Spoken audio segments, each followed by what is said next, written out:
When you take the time to quiet your mind and allow your vibration to rise, you put yourself in the most probable situation where you're going to be tuned in to that broader perspective who knows what the path of least resistance is for you. This is the important thing to know. Your inner being knows where you stand in every moment in relationship to everything you want. And your inner being knows what the best path is given what you believe and where you are to get you there. And so if you've taken the time to get receptive and you've practiced allowing those thoughts to flow so you know what they feel like when they flow, then the path of least resistance is opening to you all the time. This general plan of things working out for you. And we cannot emphasize enough the details of the plan that you've really put into your vortex. And so those are good words. You could say, put myself in a position to receive impulses so that the plan that I have already set into motion can work out in the best possible way. That's one way of looking at it. Once you've mastered meditation and you know what the receptive mode is and you're mostly there, then you've taken care of most of the business. But otherwise, let's say you got up, you didn't meditate, you've been meditating, so you mostly feel pretty good, but something happened that's been stuck in your vibrational craw. Momentum always continues to come. Whatever you've got active in your vibration is going to keep coming your way. And so something arrived at your doorstep to which you had a negative knee-jerk reaction. When that happens, so this is the second thing that we would do. If you're in that position and that happens, we would openly, maybe even out loud if you're alone, say to ourselves, what is my path of least resistance from where I now stand? Meaning, how can I feel better right now? Now, we've written many books and offered lots of processes to help you find a better feeling thought, to get into the vortex. The original conversation about that was pivot. I know what I don't want. What is it that I do want? But we just want to softly say that sometimes when something hits you, it puts you enough out of balance that you can't really tune right back in to this pure positive energy. However, the more often you have done that, then the easier it is for you to get there. So part of this number 2 is do your best to reach for the best feeling thought. In other words, look for the path of least resistance. But here's the new emphasis that we're adding today. Don't freak out when you're having negative emotion. Negative emotion is part of the deciphering process. So don't beat up on yourself about it. So, of course, these are our newest, most fantastic, most productive, most helpful words to you all. Get out ahead of it. Get out ahead of it. When you go to a restaurant that you know is jammed and you know they take reservations, you often get out ahead of it by making a reservation. You don't just show up at the airport expecting to get on an airplane. You get out ahead of it by making a reservation. You understand getting out ahead of it in terms of physical action. You do it all the time. But most people don't energetically take the time to get out ahead of it, even though the energetic getting out ahead of it couples you with an energy that is so powerful. It is the energy that creates worlds. It's really worth taking the time to do it.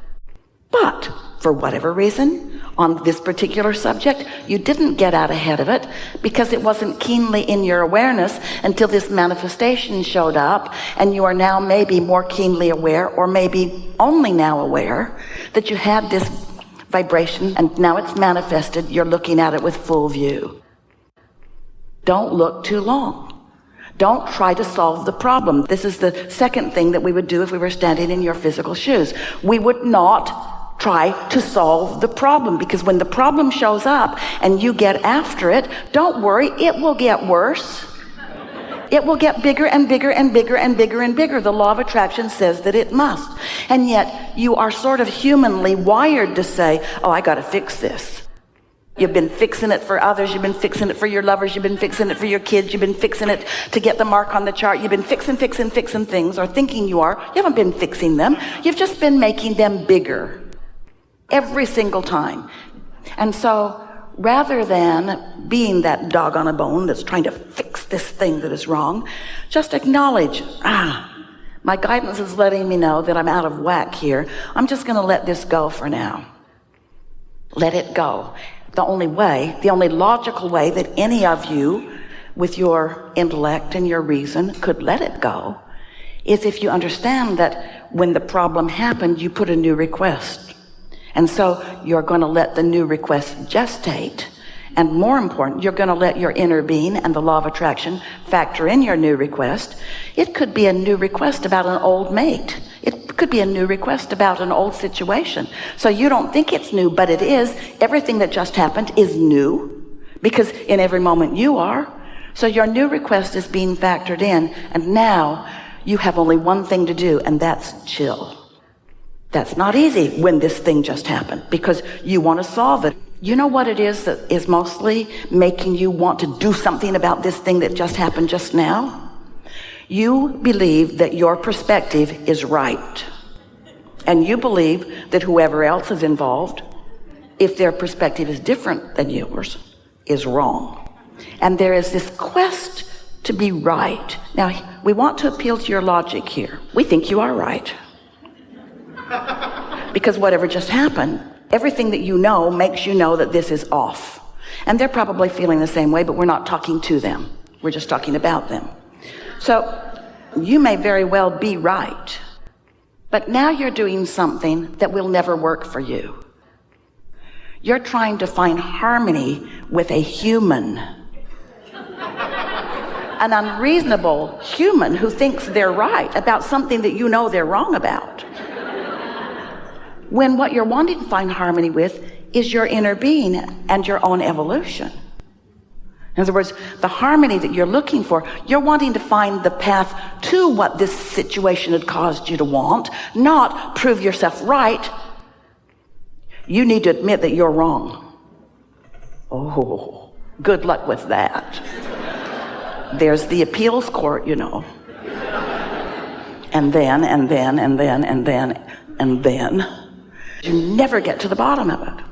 But if you take the hit and you feel it, and then you consciously acknowledge, well, I've set more requests, and I know my inner being is on it. And I know that the solution has already become, and I'm in the process of moving in the direction of it. So one is keep meditating, because that gives you the greatest leverage, the greatest alignment, the greatest replenishment, the greatest clarity, and you'll get better and better at it. And second is, don't freak out when negative emotion happens. Instead, embrace it as a good thing because it puts something in the vortex to which you will receive impulses later on. Just don't try to solve the problem when it first shows itself to you or second shows itself to you. Don't try to solve any problems. Understand that the problem and your awareness of the problem created a solution instantaneously, and now your work is to get chill enough that the solution can show itself to you. Because every situation is like a stick with two ends on it. What's wanted on one end and the absence of what's wanted on the other. And the law of attraction, bless its heart, is relentless. The law of attraction doesn't say, like a consciousness would, oh, well, what he really wants is this, so even though he's focused over there, we'll bring him this. The law of attraction doesn't arbitrate like that. Law of attraction gives you what's active in your vibration. And when you are solving a problem, what's active in your vibration? The problem. Yeah. The third thing that we would do, and this is a powerful, powerful, powerful tool, is what we call segmented intending. And it's that plan that you sort of kind of wanted to make. The plan that is specific to this moment. So when we realize that we're moving into a new segment, and a new segment is anytime I'm moving from one place to another, anytime my intention is changed, or anytime someone new has walked into the situation. Those are new segments. There are other reasons for new segments, but those are primarily the reason for new segments. We would stop and we would acknowledge, what do I want from this segment? And we would begin with the emotional statements of, I want to feel good, and I want to have clarity, and I want to take pleasure from this segment. I want to be of value in this segment. And then you could say things like something more specific. I want to have a smooth traffic flow. I want things to unfold comfortably for me so that I can get into a hotel with ease. Just soft and light things. It's like more specifically to this moment, focusing upon what you really want and making sure that your vibration is in a place that you can receive the impulse about this situation. So Esther started playing a game about 2 weeks ago, as we talked about segment intending again with her one morning while she was writing with us. And so she decided that for a while she was going to segment intend every segment by just stopping and focusing. Well, it slowed her day down a bit because it takes a couple of minutes to do, but the payoff was huge because it's like universal forces line things up for you so you have less to stumble over. And the biggest thing she noticed was the clarity in her own mind, because things would occur to her at the right moment, so she wasn't doubling back on things so much. Those are the 3 things. So that's the key, because if you're accepting the pleasure of this non-resistant moment, then it's just going to keep unfolding. That is the work. Because there's a bunch of things that are jacked up in this world. We can understand why you're gathering together in teams and pushing against each other. It just never works. When you're tuned in, tapped in, turned on, the impulses that occur to you are productive in nature. You don't have to figure everything out in advance because you've already put it into your vortex. So now you are in a receptive mood by being satisfied with what is while you're eager for more. So what's going to be more likely to do that? First, getting out ahead of it so that what you want is active. Segment intending so that you're tending to your vibration as you go along. And this is the most important thing that we will ever say to anyone. And this is the perfect time to say it to all of you. Don't be mad at yourself when you're in the middle of a mess. Esther's standing there in her bathroom. They've torn it all up. She's got to go to the airport. Her pickup is coming soon, and her wall's all torn up. And she says, well, just tear it up and lock the door and let it dry out, and when I come back, we'll see where we're at. And she walked away feeling great. Kind of like, not my job. It's not my job. You all do these things all the time, but we think it is really of value for you to live through something that looks like it's going to be hard, and then you relax and it unfolds, and then you digest it and acknowledge that things are always working out for me, because the more you know that, then the less tension is within you as you're approaching new or unusual or even uncomfortable situations. Yes? You are the creator of your own reality. And you are beneficial to all that is. And you can, without exception, be or do or have anything that you choose. We just want you to understand that you're choosing a whole lot more than you're letting in. You are abundant beyond our ability to describe, not just with clarity and not just with harmony, but with what you mean in real terms of abundance. You've put so much in your vortex that you have really easy access to once you get step 1 and step 3 clear in your mind. You're not here to prove worthiness to anyone. You're already worthy. You're not here to atone for anything. We have never forgiven anyone for anything ever because we have never judged them inappropriate to begin with, so we don't have anything to undo.